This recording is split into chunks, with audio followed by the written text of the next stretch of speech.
So my guest today is Catherine Troutman. Catherine has helped thousands find great paying jobs with federal and state governments through her books and through her practice. Her award-winning Federal Resume Guidebook. I'm sorry if it's blurry, but the blur feature on Zoom is working very well today. Continues to be one of the top-selling resume books in America, now in its 7th edition. As of June 2022, it's had the highest sales number this year to date of any of the resume books sold in America, according to Bookscan. That's amazing, isn't it? According to Bookscan, with almost twice the sales of its closest competitor. Catherine, welcome. Thanks for making time today. Thank you so much. You're very welcome. So we're talking about federal resumes and federal resume versus non-federal resume. Like, what's the difference between the two? Oh my gosh, there's so many differences, but the number one difference is the length of the resume. Private sector resumes are average 2 pages, 1 or 2, mostly 2. Federal resumes are on average 5 pages or maybe longer because people need to add more content in writing. Because the HR people, human resources people, have to see the words on the page to check off the box. So if you're a supervisor, you need to say how many people, what kind of people.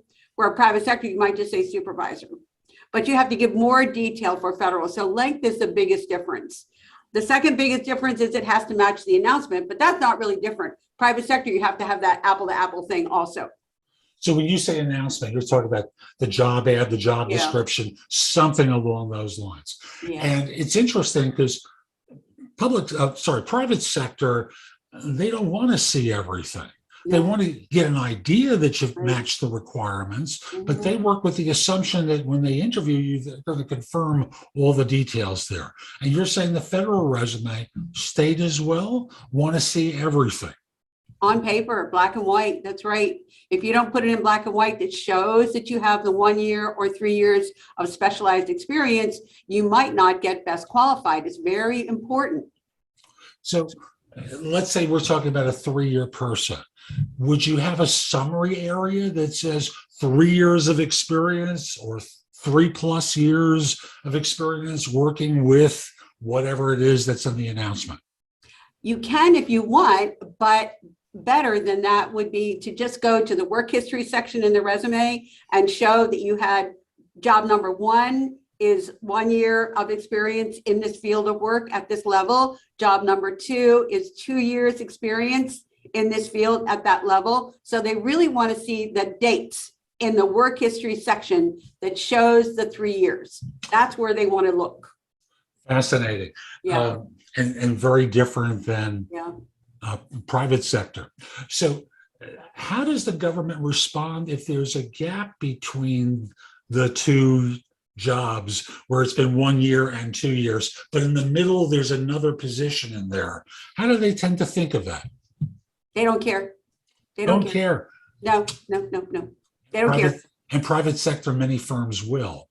Well, probably federal, they don't care. They just want to see that specialized experience at that next level below. That's what they want to see in their eagle eye looking for it. And that's what they want to see. And if you have gaps in dates where college or kids or something, doesn't matter at all. Just no, skip it. Fabulous. Fabulous. Helps women a lot. Because women in the private sector were often disadvantaged by that period of time that they were taking care of kids. That's too bad. Right. So if someone's writing a resume, what should they prepare in advance in order to be able to write the resume? Well, it is very good, actually. If you go to USA Jobs, that's a website where all the jobs are posted, or most of them. USAjobs.gov? Yeah. Okay. Go there. First thing, set up your profile. There's a profile thing. You have to set up, answer a bunch of questions. And there you will find a builder, a resume builder. And here's why it's important, because a federal resume, if you do not include month and year to month and year and hours per week, it's over right there. So the builder prompts you to put in the required fields. It's very helpful to do that. So go ahead over there to that builder and start building the resume, the dates, the places, education. It'll take you an hour for sure. That's the starter version of the resume right there. So do you take an hour, or because if you take an hour, it takes other people 3? Well, they're not done at 1 hour. That's just the first hour. that's just a setup. That's like, just do that. And I got to pause for a second because I realized, they're applying through a system, and apparently the system does not really do adequate screening, that it's ultimately reviewed by a human who makes the actual decision, versus in private sector, the classic complaint about an applicant tracking system is it's called the black hole for a reason. And resumes go in and never come back out with interviews. And you're saying that all it's doing is accumulating data, but it's not being, shall we say, acted upon by the system.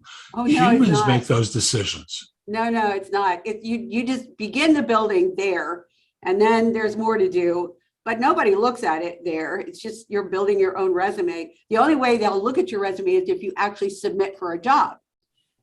You have to find a job, and then more to do, then submit, then somebody will look, some human person, not an AI.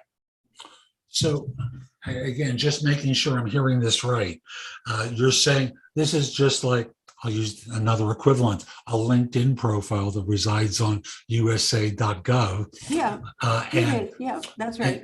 And then once you've applied for a specific job, someone may actually look at the resume and the profile, maybe to see, don't look at the profile. No. Okay, they just look at the resume, and they make a decision at that point. So what's the purpose of the profile if they're not going to look at it? Well, I don't know. Thank you. Thank you. I love honest answers. Unless you do it, they just want to collect data. Now, I understand that they might start mining data out of the profile, such as resume or education or keywords or something. I don't know if they're doing that or not, but just do the profile, and who knows what they do with it. But when you go to apply for a job, you're going to have to answer some more personnel questions. So there's one thing before they look at the resume. So let's say you submit. Before they look at the resume, there's another aspect of the application, and it's called the assessment questionnaire. It's a test, a skills test. And you have to skill yourself at certain skills that are important for the job. So they will ask you your skill in writing, and then you have to skill yourself A through E. E is usually the expert, but not always. So you mark your skills. There could be 15 questions. And if you check off the highest level, that means you got 100. Now, if you don't check off the highest level and you check off middle way, your score might be 70. And so then your resume would not be looked at. So that assessment questionnaire is very important in this process, because you need to know that it exists and score yourself the best that you can based on your background. Do they give you a sense of how you should look at your skills? I'll use oral communication just for lack of anything better. So if someone is not an expert in communicating in English, and let's say it's an A to E scale, do they define what A, B, C, and D are? I don't know. I'll tell you what it is. A, I don't know anything about this. B, I have education in this, but I've never done it. C is I do this work supervised. D is I do the work independently. And E is I'm an expert, or I'm a supervisor, or I help other people with this task. Beautiful. I'm glad they define it, because it's so easy to cheat in theory. Well, you know what people do more than anything is they deflate. They choose D instead of E, because they see the word supervisor and expert and they say, oh, I'm not a supervisor, I'm not expert. Oh, D. Well, if they say D on 15, that means they got a 75 score, and they are not good then. It's too bad. Interesting. So folks, what you've just heard is don't be nice. Don't deflate. Yeah, don't deflate your experience or No, uh, delegitimize your background. The right. probability is you're more expert than you think you are. All those criticisms that you've heard, they're lies that you've started to believe, and just give yourself the E that you deserve, because otherwise, through the Right. trapdoor. Right. Well, the E level is really awesome because it says, do you help other people or do you train other people in this work? A lot of people help other people with oral communication skills. They might give them tips on how to speak or do a briefing or answer customer service calls, handle complex cases. Other people would help them with this. When they get to the interview, and that's not the topic today, folks, it's really about the federal resume. But when they get to the interview, are they going to be asked to give examples of what they've done along those lines? Typically, I know there are always exceptions, They but might. They but might, that we don't know for sure, but they might have. Can you tell me about a time when you gave a briefing or customer service orientation for staff? What were you doing? How did it turn out? gotcha. Thank you. This is great. With education, what sort of things do they want to see in education, and how should it be presented on the resume? At the beginning? At the end? Where does the system, or where do the screeners like to see it? Well, there's a couple things. Number one, if you have a recent degree or a new degree that you're trying to change your career, moving into that direction, education should be at the top, above work history, Mhm. for sure. They like to see the courses that are in the major. The title of the courses should be written on the resume, typed out, major courses, 1, 2, 3, 4, 5, 6. They would also like to see any technical skills that a person has gained in college, new skills, software programs. So you need to add them and type them on the page. They might also want to see, if it's a master's or PhD, the name of your thesis or your dissertation and the work that you did to write this important document, like 8 sentences, 8 sentences. The title, of course. If the person had a capstone project in their major, they want to see that, the title of the capstone and the work that they did with the capstone. So education is built out in a federal resume. Recent education, recent, like 5 years or 7, something like that. Private sector resumes, it's 2 lines. Name of your major, degree, school, city, that's it. Federal, it could be a half a page with all this information that's relevant. Because here's the thing, the managers, if you do get forwarded to the manager, they won't see your transcript. And they might want to know what courses you had in this major that are going to give you the education to do this work. Then one more thing, very important, I recommend using the builder, but there's a really big problem. Education is at the end with the builder. So what you do is you print preview the resume when you put it all in there, print preview, copy it out, put it into a Word file, move the education to the top, and you submit with a print copy and upload. So your education will stand out. Sweet, great tip. Yeah. And again, for many, like I got my master's in '99, so that's more than 20 years past. Yeah. They wouldn't really care about the recent about the courses I took, No. maybe. And there was no thesis. It's a master's in social work, no thesis. Right. So interesting the way that it's done on the federal level. Yeah. What other differences do you know of that people should be aware of in preparing their information or writing the resume for the federal resume?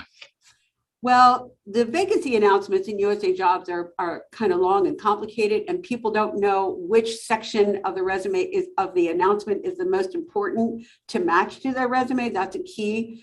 The section in the announcement called qualifications or qualifications required, that's a section that you want to really pay attention to match the resume.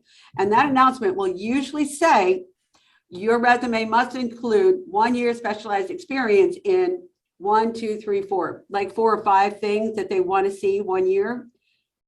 That is what you have to match. And what I do to match for my clients when I'm coaching is I'll take 2 or 3 words out of each sentence in that section, and I feature those words in the resume. And my resume format, I call the outline format, because I make an outline out of those words. And that becomes the basis of my duties section for the resume. It's just like a mirror of the announcement. So the HR person who wrote the announcement will see their words in the resume, not a full paragraph, not a whole sentence, because you don't want to do plagiarizing, whatever, but 3 words. Okay, 3 words. So you might see project management, teamwork, problem solving, and maybe customer services. Those would be the 4 skills. Those words in my format would be all caps, and there would be a little paragraph for each. Can't miss. And in private sector, I tell people always look at the qualifications section of the job description, because that's what they care about. Right. And if you have the experience, you make sure it's within the resume, and thus you're tailoring the resume. Right. But the thing about capitalize is interesting. Yeah. Well, the HR people are looking at the resumes on a computer screen at about 6 by 6 inches or something. And they need to see those words. They need to see the dates so they can see the 1 year or whatever the years they want, and then see those words at that level. And that will help you to get best qualified, and it will help you to get referred to a manager. So you want to make the resume very readable because of the computer eyes, human person sitting in a chair like me right now. Interesting. So I'm going to use the project manager example. Let's say they've worked for this organization for 4 years. Maybe project manager was 1 of the 4 years. Would you put project manager, all caps, and then in parenthesis next to it, 1 year to be clear? Or would you just let it slide that the 4 years might cover you there? Oh, yeah. And cool. Yeah. Just put the dates up there on the right, month and year, 40 hours a week. You got to say 40 hours a week. You have to have your hours per week. That's another big, no. But the builder will prompt you to put that in. It's mandatory. So then you put your 4 paragraphs, and then you need to have a section called key accomplishments. And that's when I want to know, okay, you say you have project management experience, prove it. Tell me 2 projects that you managed. I need the name of the project, the scope of the work, your role, actions you took, and results. Maybe 8 sentences or 7 sentences describing a specific project, what you did, and the results the customer. I want specifics. Gotcha.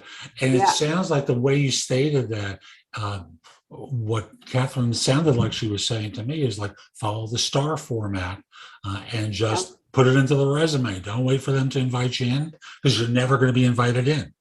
Yeah, that's right. And the government, we use a CCAR format, which is same as STAR. CCAR stands for the context, the challenge, the action, and the results.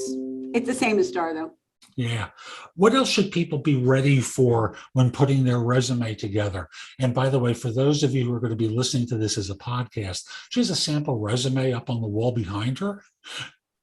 And for those who are on video, there's a resume there, and doesn't look radically different. But that's a student resume there. That's a student resume. And all of that information you see right there is college.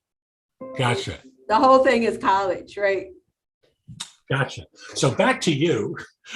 So what else should people be doing with their federal resume to get results? Well, it's really good if they, at the very top of the resume, if you have technical skills that you need to do for your work, like you do in your job, your audiovisual podcast work, put a skills section at the top of the resume, because a lot of people blend their skills into the text in the work history and education and everywhere. Don't do that anymore. Now you've got to have a separate section called skills, or technical skills, computer skills, software skills, and have it as a separate section. If you have certifications that are important for your work, like OSHA or even a driver's license or whatever your certifications are, put that at the top also, because they're going to want to see those. Very, very important. And then start building the work history section, which is the meat and potatoes of the resume, and go back in detail 10 years. And then after 10 years, shorten it. They don't need to see a long detail of a job that you held 15 years ago. They might want to see, four lines, but not half a page. That's where people get writing too much. Yeah, I heard you say earlier, emphasize the last 10 years. Yeah. And the further back you go, because there are some of us who are not Yeah. people with 10 years of experience anymore. We have Right. significantly more. The stuff that you did when George W. Bush was president is less relevant for you getting interviews than anything else. Yeah. Cool. What else? Let's see. Well, the accomplishments, we'll go back to that, to the STAR and CCAR format. Most of the resumes that I see as a federal career coach come to me with no accomplishments at all. Nothing. It's all duties. It's all position description stuff. Then sometimes when I look at the resume closely, I see an accomplishment in the middle of a paragraph or in the middle of a bullet. It's not visible. It's not visible. You must feature your accomplishments if you want to get referred to a manager, if you want to get an interview. Accomplishments are critical to get further up the line. So how do you think someone should feature accomplishments? Is it as simple as bolding them in the body? No. You type the words key accomplishments in all caps, colon, and then you write 1, 2, 3 with bullets. And those little accomplishments are 5 sentences. They're not a one-liner. No one-liners, not in the government. Beautiful. And that's per company.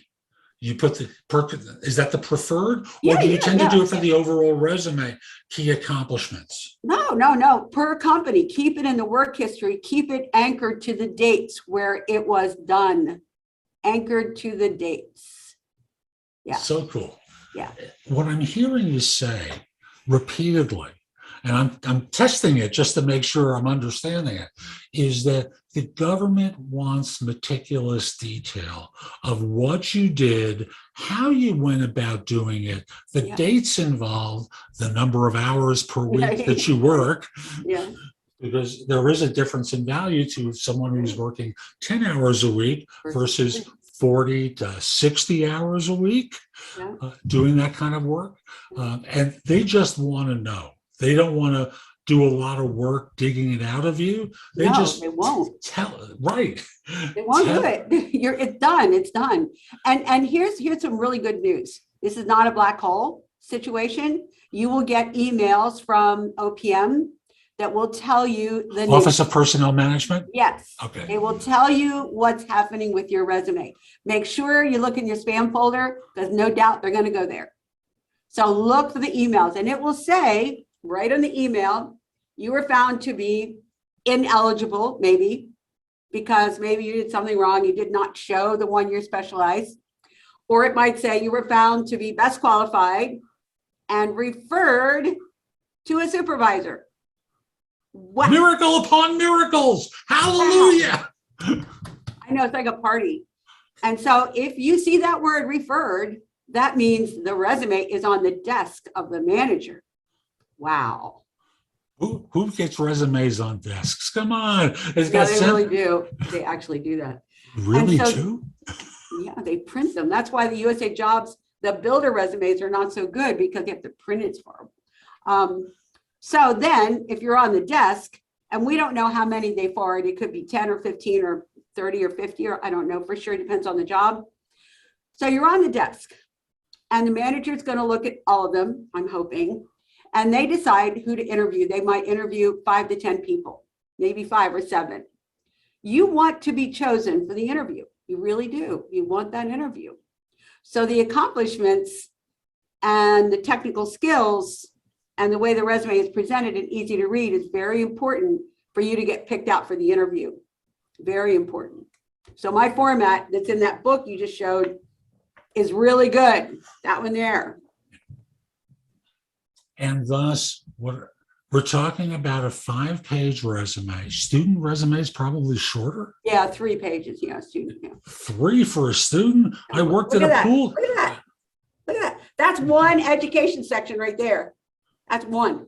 Wow. Almost, Well, there's skills up there at the top and everything. So yeah, 3 pages for a student would be probably fine. And 5 for a more experienced person. Yeah. What's the maximum length you think someone with experience should consider? Well, some people write much longer resumes than that, but these poor HR people, I think max 10, max. NASA accepts a 10-page resume. It says right in their announcement, 10 pages. Wow. And you're noticing, folks, I'm saying wow a lot because this runs counter to everything I was ever trained in my 40 plus years of doing search related work. It's the exact opposite. Like if I'm told, for students, a 1-page resume is more than enough, Catherine's saying 3. If I'm told 2 to 2 1/4 is enough for a veteran person, she's saying 5, and in some cases as many as 10. It's the exact opposite. And who would care if you worked 40 hours a week in the private sector? In federal, if you don't put down 40, nobody even looks at your resume. It's mandatory. And a lot of people make that mistake. I wish I knew how many. A lot of people don't really believe month and year, hours per week. They don't touch the builder and they're done. They're out. Silly. So month and year. And if someone isn't sure of the month, because it's like 7 years ago, is there a way of communicating that you're not sure? Fascinating. You figure it out. You guess. The best guess you got. Okay, that's fine. In private sector, with a resume, I tell them next to the date to put approx, which signals I'm not sure. And you're saying, just guess. Just guess, yeah. And if confronted later on, is the government going to do a background check later? Oh, yeah. Mm-hmm. And if they find something incongruent in the dates, are they going to just go? Now, the resume is not the security document. You have to fill something else later with dates, and you might have to research the dates a little bit deeper for security clearance. Resume is not a security clearance document.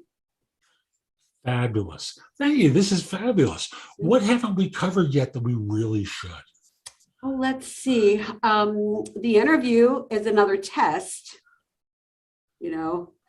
They score you 1 to 5 on your answers. They ask 7 questions. The questions are not yes and no questions. They are open questions. Tell me about a time when you led a project and the project had a problem with it. What was the problem? How did you resolve it? And what happened? So they ask these multi-part questions that have to do with the job. So if you have accomplishments in your resume, you will probably be pretty good. But if you don't have accomplishments already written down in the resume, you might not do well with the interview because it's storytelling big time. It's just storytelling. Gotcha. Yeah. Catherine, this is fabulous. How can people find out more about you, the book, with the blurry? It's a workbook, folks. It's not a little tiny book. It's a workbook here. 140 pages. My website is resume-place.com, and you can find the book there. I highly recommend the book. The samples that are in the book have worked. Every sample in the book is a real person who I asked, could I put your story and your case in the book? So they're real. They are in the outline format with the all cap words like I described, and they show accomplishments under key. It's a visual picture of what your resume should look like.